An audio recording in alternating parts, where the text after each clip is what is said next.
Je m'appelle Loïc Marchand, je suis éducateur spécialisé. Alors, l'activité radio consiste globalement à faire des émissions en direct à la radio. Le groupe de journalistes s'appelle Les Rouspétards et c'est diffusé les vendredis de 14h à 15h sur Radio Campus, donc sur la fréquence 92.1. Et en termes de périodicité, on a globalement entre 2 et 4-5 émissions par an. Alors ça, c'est la finalité du projet. Il y a toute une partie de construction de ces dites émissions voilà, tout au long avec les bénéficiaires, où on voit avec eux de quel sujet ils aimeraient parler. Ensuite, on fait des petites recherches sur voilà, est-ce qu'on aurait des personnes de contact en lien avec ce sujet. Est-ce qu'il y aurait éventuellement un lieu à visiter pour faire le lien entre le sujet voilà, et amener aussi un petit peu de concret. Voilà, on rentre en contact avec ces personnes-là ou cet organisme par mail, le plus souvent, ou par téléphone. Voilà, si c'est par téléphone, c'est les bénéficiaires qui appellent. Alors, on est là en backup, mais c'est eux qui passent le coup de fil initial. Et si c'est par mail, à ce moment-là, on l'écrit ensemble. Si c'est par exemple un musée, une institution par exemple, comme la STIB qu'on avait fait récemment, on va se rendre sur place pour pouvoir visiter les lieux, ce qui permet en fait d'amener du concret dans le sujet, voilà, que les bénéficiaires puissent vraiment se représenter de quoi il s'agit, de quoi on parle. Et ensuite, il y a l'émission. Alors, les sujets dont on traite, on souhaite que ça parte d'eux.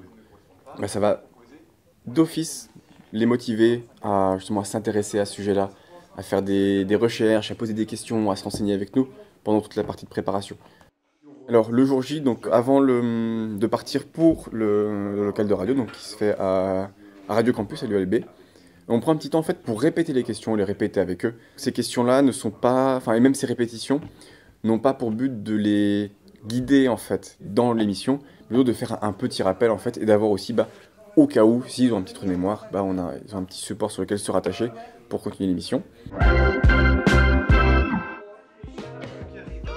Et donc une fois qu'on a fait ces répétitions là, on se rend au local de l'activité radio, où là on s'assoit dans le studio, on accueille l'invité et à ce moment-là l'émission commence pendant 1 heure en direct à la radio et ça se passe à peu près comme ça en fait, le jour J. Radio Campus, coucou maman, papa, je vous aime.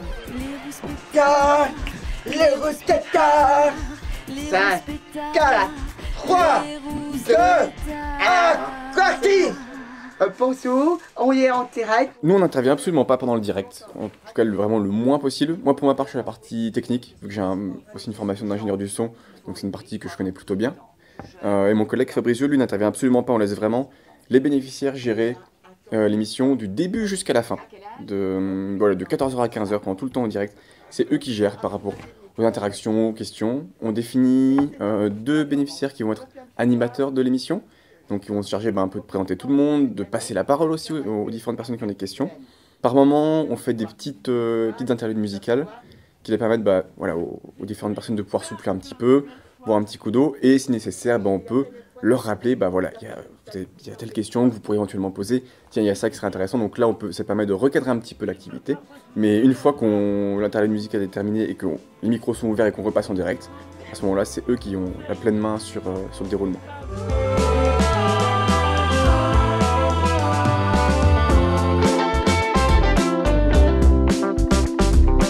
Sur la manière dont les invités reçoivent justement le fait que ce soit géré par nos bénéficiaires.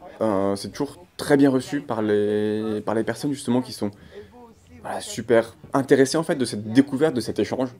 Certaines curiosité réciproque en fait, où nos bénéficiaires posent des questions à l'invité, mais l'inverse est tout aussi possible et faisable. Donc c'est vraiment toujours dans une bonne ambiance que ça se fait. Cette activité apporte aux bénéficiaires une valorisation de soi. C'est tout un projet qu'on construit du début jusqu'à la fin avec eux, donc du sujet à trouver jusqu'au déroulement de l'émission. On fait ça avec eux, on les implique à 100% dans chaque étape. Ça travaille aussi sur un petit peu la prise d'initiative, proposer des sujets, être acteur en fait, être moteur tout au long des démarches. Savoir poser une question en termes d'élocution, d'expression, de prise de parole, d'intérêt aussi dans une conversation. Bien attendre que l'interlocuteur ait fini de répondre avant d'enchaîner avec une question, même par la possibilité de rebondir sur ce qui a été dit. Donc tout est intrinsèquement lié en fait, et l'émission en tant que telle, c'est juste le point d'orgue en fait qui va sublimer en fait les points sur lesquels on travaille, quoi.